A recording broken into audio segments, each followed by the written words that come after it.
Hey guys, welcome back to the channel.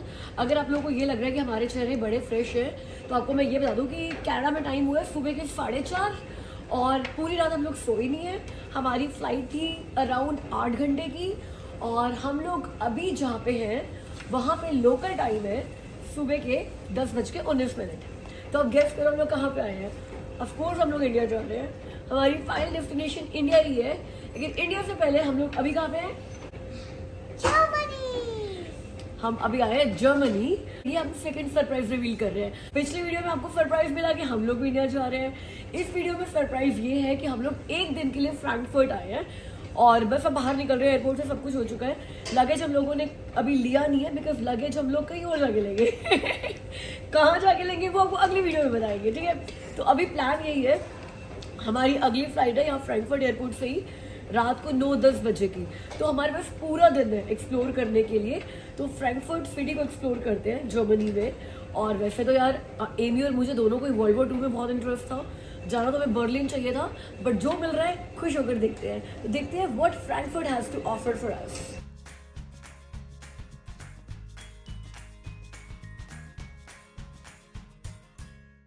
Guys, अभी Frankfurt airport पे हम लोग जा रहे हैं बैगेज स्टोरेज, क्योंकि हमारे पास जो हैंड लगेज है जैसे कि ये बैग हो गया, अमित का एक बैग है, एमी अपना एक बैग लेकर आई है, तो वो यहाँ पे स्टोरेज में रखवा देते हैं क्योंकि पूरा दिन एक्सप्लोर करना है। ये बैग्स कहाँ पे लेकर घूमते फिरेंगे और उसके बाद हम लोग पकड़ेंगे एक्सप्रेस ट्रेन और फिर सिटी सेंटर चलेंगे। तो यहाँ बैगेज स्टोरेज की फीस थी 8 euros per luggage piece. Guys, Frankfurt airport ना वर्ल्ड की one of the busiest airports में से एक है एंड नो डाउट यहाँ पे हमारे को हर चीज़ में इतनी देर लगी है। मतलब पासपोर्ट कंट्रोल में जितना टाइम लगा है ना, उतना मुझे नहीं लगता कि इतना किसी एयरपोर्ट में मुझे टाइम लगा होगा। तो इतनी भीड़ थी और सिर्फ 3 ही लोग थे जो पासपोर्ट कंट्रोल कर रहे थे। उसके बाद बैगेज स्टोरेज एरिया में भी बहुत देर लग गई यार। तो कहाँ हमें यहाँ पे सुबह 7:30 बजे पहुँचना था। अपनी जान में तो हमारे पास बहुत टाइम था, लेकिन एक तो पहले हमारी 1 घंटा फ्लाइट लेट हो गई और उसके बाद अभी सब कुछ फॉर्मेलिटीज़ करने में अभी एमी को भूख लग गई है तो एमी को कुछ खिला रहे हैं। मेरे ख्याल से बाहर निकलने में 10:30 हो जाएंगे।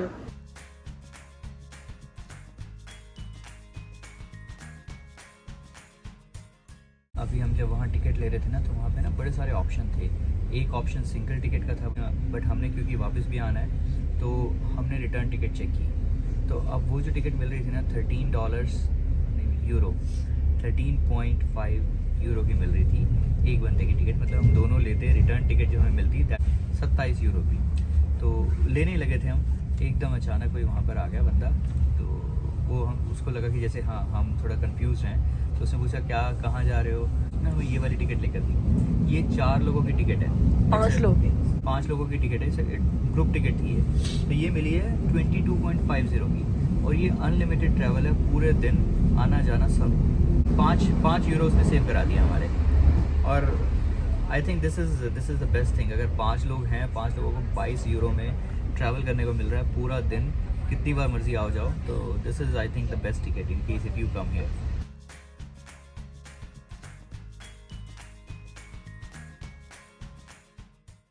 लग रहा है एक्चुअली मैं किसी फाइनेंशियल हब में आ गया। बड़ी बड़ी बिल्डिंग्स ही है, वो कितनी बड़ी बड़ी बिल्डिंग्स है, दिख रहा है एक बार ये वाली।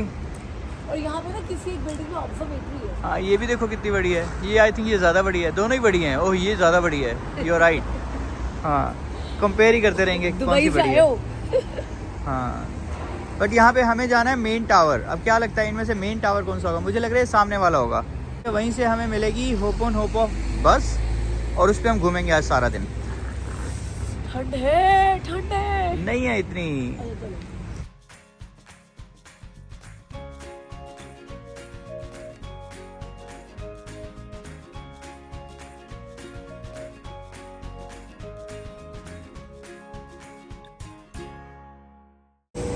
ये फ्रैंकफर्ट का ओपेरा हाउस है, ये अल्टा ओपेरा नाम है इसका।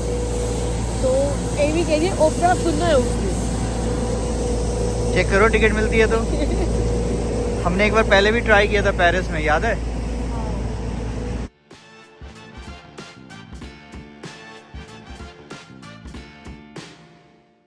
जिस बिल्डिंग के नीचे हम लोग अभी खड़े हैं ना, वो उस बिल्डिंग में एक व्यूइंग प्लेटफॉर्म और वहाँ से पूरी सिटी के पैनोरामिक बहुत अच्छे व्यूज़ आते हैं। मैंने एक बंदे की वीडियो देखी थी बिकॉज डेफिनेटली फ्रैंकफर्ट आने से पहले मैं भी चेक करी थी क्या क्या है यहाँ पर देखने का। Guys we are at main tower station भी है, मेन टावर ट्रेन स्टेशन का नाम भी है, बसेस के स्टॉप के नाम भी मेन टावर ही है and it has the observatory. तो ऑब्जर्वेटरी पे जा रहे हैं अभी हम लोग। तो we are going on 54th floor, जहाँ पे ऑब्जर्वेशन प्लेटफॉर्म है। वैसे यहाँ पे जिम भी है 53rd फ्लोर पे, रेस्टोरेंट भी है। तो मैं जिम दिखता है, मुझे रेस्टोरेंट दिखता है। ऑब्जर्वेशन डेक है, कवर्ड होना चाहिए भाई, वरना जितनी हवा यहाँ पे चल रही है ना उड़ जाएंगे हम सारे। अगर शुक्र है कवर्ड है।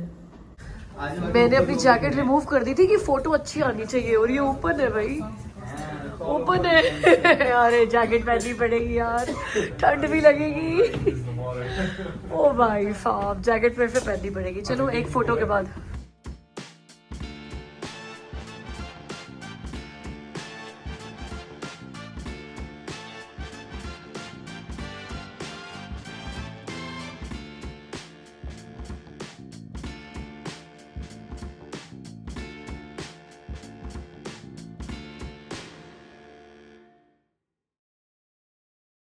तो भैया यहाँ पर एम्पायर स्टेट बिल्डिंग भी है और यहाँ पे सीए टावर भी है ना। कनाडा और यूएस दोनों रखा हुआ है इन्होंने। नीचे ये दो बिल्डिंग्स हम कह रहे थे कितनी ऊंची बिल्डिंग्स हैं हाँ, जब नीचे खड़े थे। और ये कितनी छोटी लग रही है सही में। मेरे ख्याल से हम सबसे ऊंची बिल्डिंग पे ही है और उससे बिल्कुल टॉप फ्लोर पे है हम लोग, तभी तो ऑब्जर्वेशन डेक बना रखा है। ये वाली इससे भी ऊंची है, सामने वाली। हाँ, यहाँ होना चाहिए था फिर ऑब्जर्वेशन डेक तो। ये बाद में बनी होगी, ये ऑब्जर्वेटरी डेक पहले बन गया होगा। हाँ, ये तो इससे बहुत ही ऊंची है इससे ये। हाँ वो देखो, अरे वो रिवर, वो ब्रिज भी रहा। चलो अब अच्छे से व्यूज पहले देखते हैं।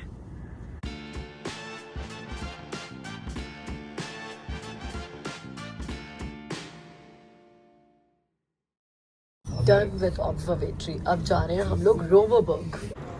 गाइस जो सोचा होता है ना वो हर बार हो जाए ये जरूरी नहीं है, राइट?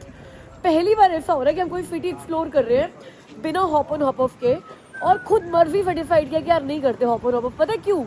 क्योंकि दो अलग अलग स्टॉप पे गए हम लोग, 45 से 50 मिनट्स के आसपास की वेट करी दोनों स्टॉप्स पे। इतना टाइम खराब कर दिया जब टाइम हमारे है भी नहीं, बस आई नहीं यार, आई नहीं। अभी तक हम लोगों ने एक भी हॉप ऑन हॉप ऑफ बस नहीं देखी। तो अब वो जो ऑब्जर्वेशन डेक पे गए थे ना हम लोग, तो हमने उनसे पूछा कि आपके ऑब्जर्वेशन डेक के बाहर ही, मतलब जो बिल्डिंग है उसके बाहर ही स्टॉप है, कितना आती है बस? तो वो कहते हैं 1-1.5 घंटे में एक बार आती है। मतलब 2-3 कंपनीज ऑपरेट कर रही है फ्रैंकफर्ट में हॉप ऑन हॉप ऑफ, और उनके पास एक ही बस है, या हर बार के 2 होंगी। तो वो एक ही बस है, वो ना उस पर लिखा हुआ है कि एक पूरा सर्कल, कि अगर आप उतरोगे तो 1 घंटे में कवर हो जाएगा। तो वो एक बस चलती है एक स्टॉप से, पूरा 1 घंटे का सर्कल कवर करके वापस वही आती है उसी स्टॉप पे।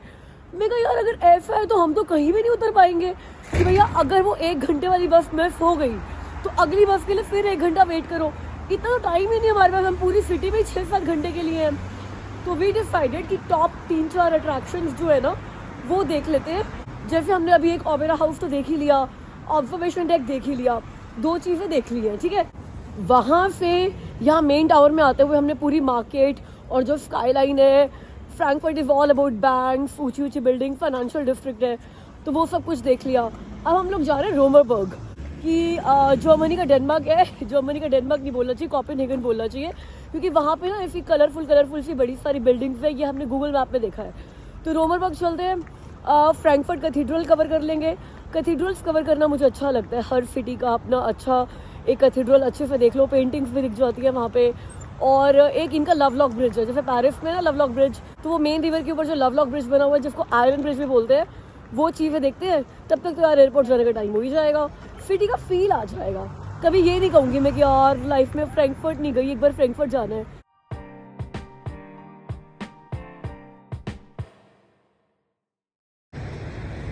कैफे दिख गया है, एक बार कैफे में रुकते हैं, कुछ कॉफी वगैरह पी लेते हैं। वैसे मैंने फ्रैंकफर्ट में आकर पहली बार देखा है कि हॉट कॉफ़ी भी ऐसे मिलती है कि जैसे कोल्ड कॉफ़ी हो, ग्लास में। दूध का ग्लास पी रहा हूँ, बॉर्नविटा डाल के। भाई मैंने तो अपनी सिंपल कैपुचिनो ऑर्डर करी है। मैं बहुत ज़्यादा एक्सपेरिमेंट्स करती नहीं हूँ, ना अपनी कॉफ़ी के साथ ना अपने फूड के साथ। अब मैं पता नहीं क्या क्या ऑर्डर कर देते हैं। एक्सपेरिमेंट करोगे तो पता चलेगा कि ज़िंदगी में और क्या चीज़ें मिस कर रहे हैं। सही बात है। ये कनाडा का ब्रेकफास्ट हो रहा है और फ्रैंकफर्ट का लंच हो रहा है। लंच हो रहा है, सारे लंच कर रहे हैं। इसलिए हमने ब्रेकफास्ट और लंच दोनों वाला काम मंगा लिया। सैलेड, दोनों में चल जाता है। गाइस चलते चलते फ्रैंकफर्ट की थर्ड अट्रैक्शन में पहुंच गए हम लोग, रोमरबर्ग स्क्वायर कहते हैं इसको। तो यहाँ पे अभी से म्यूज़िक की आवाज़ आने लग गई है, मुझे ऐसा लग रहा है कि भाई लोग बैठे हुए हैं, म्यूज़िक चल रहा है। वो जैसे हमारे वहाँ पे ब्लू माउंटेन में या फिर मॉन्ट रोब्लो वगैरह में वाइब्स नहीं आती है, अभी से वो वाली वाइब्स आनी शुरू हो गई है मुझे। बट ये सबसे फेमस जगह है फ्रैंकफर्ट की, टूरिस्ट स्पॉट के हिसाब से।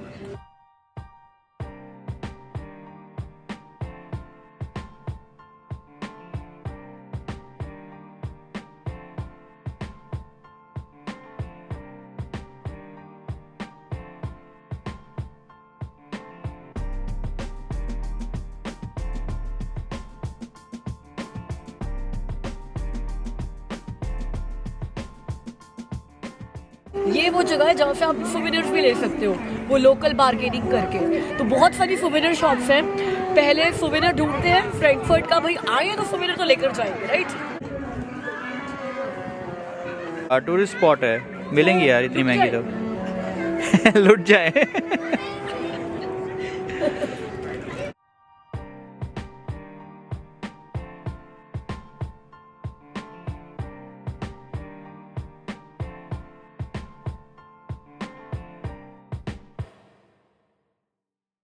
गाइस लोग ये कहते हैं कि पूरा यूरोप बिल्कुल सेम ही तो है, वही कॉबलस्टोन रोड्स हैं, मतलब जो स्ट्रीट्स हैं, वही कलरफुल बिल्डिंग्स हैं, सेम आर्किटेक्ट है। आपको क्या लगता है? मतलब मैं अपनी ओपिनियन अभी नहीं दे रही हूँ, but I really want to know from you in comments कि आपको क्या लगता है पूरा यूरोप सेम ही है? एमी हर जगह आकर लेती है की रिंग्स, राइट? की रिंग्स लेते हो ना, इस बार एमी ने ग्लव ली है। ग्लव भी इसके लेकर आए हुए थे, बट हम लोग स्टोरेज वाले बैग में भूल गए। तो यहाँ पे ये पता है, ये ग्लव्स गाइस, ये 10 यूरोस के हैं, ये निकड़ू से बच्चों वाले ग्लव्स। अमित की गलती हमें $20 की पड़ी है। मेरी भी यार, दोनों की गलती है। वियना हम गए हुए हम लोग, लेकिन वहाँ मैग्नेट नहीं है ना। अगर लेना तो फ्रैंकफर्ट से वियना का मैग्नेट ले ले, यहीं से मिल रहा है। कि हम गए हुए हैं। यार ये ट्री देखो शिल्पा, कितने सारे हैं ना। हाँ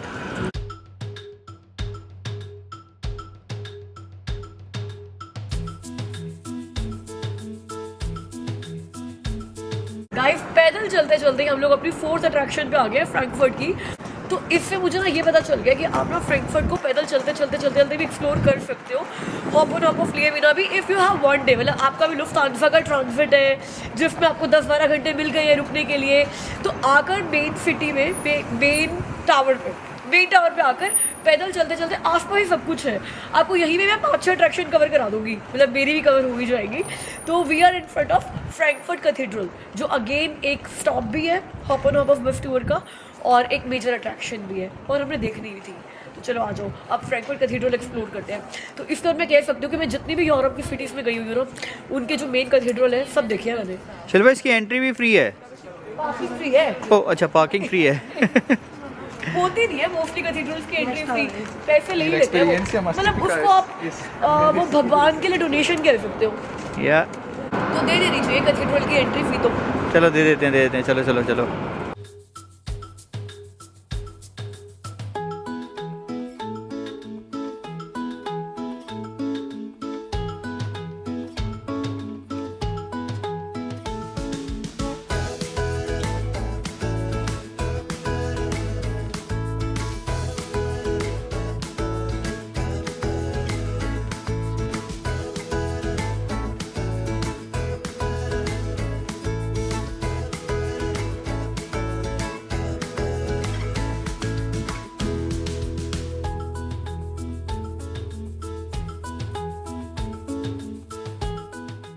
गाइस टाइम हो गया है 3:15 और हमने अपना टूर शुरू किया था अराउंड 12 बजे के आसपास, ठीक है। और अभी हम लोग अपनी 5th अट्रैक्शन पे आ गए। जो पीछे मेरे ब्रिज देख रहे हो ना आप, इस ब्रिज के बड़े सारे नाम है और बड़ा फेमस ब्रिज है यहाँ का फ्रैंकफर्ट का। इसको आयरन ब्रिज भी बोलते हैं, इसको लव लॉक ब्रिज भी बोलते हैं, और इनकी लोकल जर्मन लैंग्वेज में इसका नाम है आइफनरबर्ग, ऐसा कुछ करके। अब मेरे को जर्मन बोलनी नहीं आती है तो हो सकता है मैं इसकी प्रोनाउंसिएशन गलत कर रही हूँ, बट जीपीएस से आपको लव लॉक ब्रिज या आयरन ब्रिज के नाम से नहीं मिलेगा। अगर आप वॉक करते हुए आ रहे हो तो आपको आइफनरबर्ग ऐसे कुछ डालना पड़ेगा। और क्योंकि ये मेन रिवर पे है तो इसके व्यूज़ बहुत अच्छे हैं। इसके ऊपर खड़े होकर आपको स्काईलाइन बहुत अच्छी दिखती है जर्मनी की, अगर आप रात को यहाँ पे खड़े हुए हो तो। और पिक्चर्स तो डेफिनेटली बहुत अच्छी आती हैं कि जो यहाँ के कपल्स हैं, लवर्स हैं, वो एक लॉक लगा देते हैं ब्रिज पे और उसकी जो चाबी है वो रिवर में फेंक देते हैं। और वो ये कहते हैं कि जब तक कोई ये चाबी ढूंढ के ये लॉक खोल नहीं देता तब तक हम लोग साथ रहेंगे। अब पता नहीं वो लोग साथ रहते हैं कि नहीं रहते हैं, आई डोंट नो, बट ये यहाँ की मान्यता है आई वुड से। तो इस ब्रिज पे भी आपको बहुत सारे ऐसे लव लॉक्स मिलेंगे। पूरे यूरोप में कोई ना कोई ऐसी नदी तो बह ही रही है, अब उस नदी पे ब्रिजेस तो है ही, तो आप कहीं पर भी चले जाओ हर ब्रिज पे आपको लॉक्स मिल जाएंगे। अब तो कनाडा में, यूएस में भी दिखने लग गए हैं रिवर के ऊपर जो ब्रिज होते हैं उनके ऊपर locks. I hope and I wish जो लवर्स ये सोच के करते हैं वो सच्ची होता हो यार, कि लॉक लगा दो कि आप और मैं पूरी जिंदगी के लिए इकट्ठे हो गए, चाबी फेंक दी रिवर में, कोई क्यों ही जाएगा ढूंढने के लिए और खोलने के लिए लॉक, राइट? साथ रहो। हमारा लव लॉक ये रहा। हाँ, वैसे पैसे खर्च करने की जरूरत नहीं, एक बच्चा पैदा कर लो, साथ रहोगे जिंदगी भर।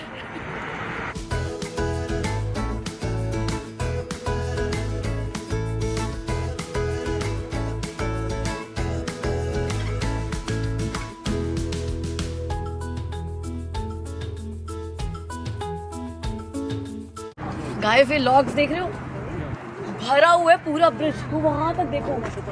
आपको पता है ऐसा भी हुआ था कि पेरिस वाले ब्रिज पे इतने लॉक्स हो गए थे कि वेट इतना ज़्यादा हो गया, बिकॉज ये भी तो आयरन लॉक्स ही है ना, भारी और ये ना हज़ारों में, तो इतना वेट हो गया था कि ब्रिज जो है वो वीक होने लग गया था। और बहुत सारे लॉक्स उन्होंने निकाल के ना फेंके भी थे कि इनका वेट बहुत ज़्यादा हो गया था, तो उन्होंने लिमिटेड कर दिया नंबर ऑफ लॉक्स। बट अभी भी अगर आप यहाँ पर देखोगे ना, जरा दोनों तरफ देखो कितने लॉक्स हैं भाई, प्यार की कमी थोड़ी है दुनिया में।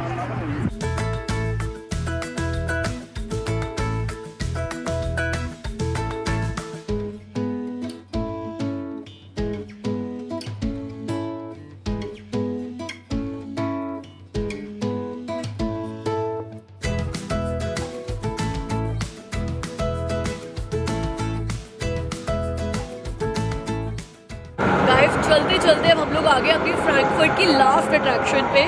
लास्ट अट्रैक्शन इसलिए कि 4:15 हो चुकी है, 9 बजे की हमारी फ्लाइट है, वापस एयरपोर्ट भी पहुंचना है। दो फिर बड़े टाइम से पहुंच जाएंगे, लेकिन इस अट्रैक्शन के बाद कोई और अट्रैक्शन कवर कर ले एयरपोर्ट पहुंचने से पहले, इतना टाइम नहीं है। और अट्रैक्शन बची भी कौन सी है, म्यूजियम्स, पार्क्स या फिर बॉटनिकल गार्डन बहुत बड़ा है फ्रैंकफर्ट का, वो सब देखने का टाइम नहीं है। म्यूजियम तो 5:30 बजे वैसे ही बंद हो जाते हैं। तो अभी हम लोग कहाँ जा रहे हैं, फ्रैंकफर्ट का जो सिंबल बन चुका है वर्ल्ड का सबसे बड़ा यूरोसाइन, 46 फीट लॉन्ग है और 12 गोल्डन स्टार्स भी हैं जो कि यूरोपियन यूनियन को रिप्रेजेंट करते हैं। तो ये बहुत बड़ी अट्रैक्शन है फ्रैंकफर्ट की। जो भी आते हैं फ्रैंकफर्ट पे इसके आगे एक सेल्फी जरूर कराते हैं, अपनी फोटो तो कराते हैं, तब पता चलता है कि फ्रैंकफर्ट में आए हो। जैसे आप टोरंटो जाओगे तो सीएन टावर के आगे फोटो कराओगे, ऐसे आप फ्रैंकफर्ट आओगे तो आप ये यूरोसाइन के आगे फोटो कराओगे, तभी लोग मानेंगे कि आप गए थे। ओके, जैसे पेरिस जाओगे एफिल टावर के आगे फोटो कराई बना सकते हो, तो हम भी वो रिचुअल पूरा करने जा रहे हैं। फ्रैंकफर्ट आए हैं तो वो सबसे बड़ा यूरोसाइन जो है उसके आगे फोटो कराएंगे और फिर एयरपोर्ट चलेंगे, फिर हमारा वो फ्रैंकफर्ट का ट्रिप पूरा हो जाएगा। जैसे कनाडा में आकर नायग्रा फॉल्स जाए ना, कनाडा का टूर पूरा नहीं होता ना, एक बार नायग्रा फॉल्स देख लिया लोगों को पता चल जाता कनाडा आए को, तो हम भी बस ये फोटो कराते हैं और फिर हम फ्रैंकफर्ट की गंगा नहा लिए। बहुत महंगी करेंसी है यूरो, एटलीस्ट हमारे इंडियन रुपीज़ और कनेडियन डॉलर्स से तो महंगी है, तो सलाम भी करना बनता है इसको भाई। भगवान यूरो की बारिश सबके घर पे करे। ये ऐसे यहाँ पे आकर नहीं फाइन के आगे आकर ऐसे करके प्रे करना होता है कि यूरो मैया की जय, यूरो मैया आपकी कृपा सबके ऊपर है। एक बार प्रे करो बेटा, जय करो, जय ऐसे करो। सच्ची में प्रे कर रही है। 10 यूरो की, अच्छा 10 करोड़ यूरो की बेटा, मैं कैसे 10 करोड़ यूरो की। वैसे गाइस हमने फ्रैंकफर्ट में जितने भी फोटोज़ लिए हैं ना मेजर अट्रैक्शंस पे, वो सारे आज मैं अपने इंस्टाग्राम की स्टोरी पे ही पोस्ट करने वाली हूँ। तो अगर आप मुझे इंस्टाग्राम पे फॉलो नहीं करते हो तो अब कर लो, बिकॉज आगे भी बहुत सारी फोटोज़ आने वाली हैं। मतलब मैं इंडिया में तो ना स्टोरीज के डंप डालने वाली हूँ, dump. Please follow me on Instagram, my Instagram handle is chitchat with Shilpa. Also, don't forget to subscribe to Chit-Chat with Amy and also follow me on Instagram, Chit-Chat with Amy. Guys Germany में सोचो हम लोग lunch करने के लिए कहाँ पे आ गए हैं, सरवना भवन। सरवना भवन दुबई में खाते थे हम यहाँ पर, हाँ, कनाडा दुबई में तो में नहीं है और बहुत दुबई में जाते बहुत जाते थे। तो गुरु दी फिर यही बोलेगी कि तुम नई जगह पर जाकर कुछ नया ट्राई करते भी हो, इंडियन फूड ढूंढते रहते हो। नहीं, आज ये सुबह मैंने से नहीं तो हम ढूंढा। खा ही रहे हैं वैसे बाहर का, बट अब ठीक है, अब ये सोच रहे हैं कि कुछ अच्छा पेट भर के खा ले कुछ। ये मैंने नहीं ढूंढा, मैं पहले बता रही हूँ, ये अमित ने ढूंढा है और अमित का मन कर गया। अमित को दुबई की यादें ताजा हो गया अमित की कि मैं जाके अपने कलीग्स के साथ यहाँ पे खाता था। बेस्ट साउथ इंडियन रेस्टोरेंट्स है तो जाना बनता है यार। हाँ चलो ठीक है, लेकिन ना इनके रेट्स बताऊँ कैसे हैं। जितने कनाडा में डॉलर्स के होते हैं ना, उतने यहाँ पे यूरोस के हैं। मतलब हर चीज़ के, सारा मेन्यू देख लिया है मैंने, हर चीज़ का जो कनाडा में डॉलर्स का रेट है वो यहाँ पे यूरोस का रेट है ना, यही है ना। हाँ, सिर्फ और दुबई में यही रेट दिरहम्स का होगा। I wish we could go to Dubai. Okay let's see Amy, तेरी विशेष कितनी पूरी होती है। तो एम्बियंस इज गुड, बिल्कुल फाइन डाइनिंग एम्बियंस बना रखी है इन्होंने यहाँ पे। चटोरो, सोचा नहीं था मैंने फ्रैंकफर्ट में आके मैं डोसा खाऊंगी। तुम कह रही थी नहीं नहीं मुझे कुछ नहीं खाना, और जैसे ही डोसा आया टूट पड़ी हो। यार जैसे डोसा आया, डोसा को देखकर लगा कि भूख लग रही थी। और टेस्टी है ना बड़ा, स्पेशली सांबर कितना टेस्टी है यार। मतलब दिया इन्होंने थोड़ा सा ही है, ये छोटी सी कटोरी है, बट बहुत टेस्टी है। और जल्दी भी आ गया। I hope we have enough time to reach our flight to India. ये देखो भाई, ये यहाँ की स्पेशलिटी है, best bad food in town. Emma what does that mean? It means that it's like the baddest food ever. The baddest food ever? Then how come this shop is surviving? Because everybody's like, that's bad food. I've got to see that to see if that's true. And like they actually say to see. या सारे सिर्फ ये check करने जाते हैं कि इतना कैसा बैड हो सकता है, ये खा के तो देखें। और ये है यहाँ का सबसे बड़ा ट्रेन स्टेशन, यहीं से हमें वापस एयरपोर्ट की भी एक्सप्रेस ट्रेन मिलेगी। एंड एज यूजुअल क्योंकि वर्किंग डे है तो अमित का ऑफिस तो चल ही रहा है। अमित का ऑफिस कभी भी बंद नहीं होता भाई, चाहे हम वेकेशन पे हों। So guys, this is the end of our video. We are going to boarding. That's gonna be another video waiting for you to watch. But today we are done in Frankfurt. And so remember, if you're new here and you haven't already, remember to like and subscribe to our channel. Hit the notification bell. I post any other videos. Bye.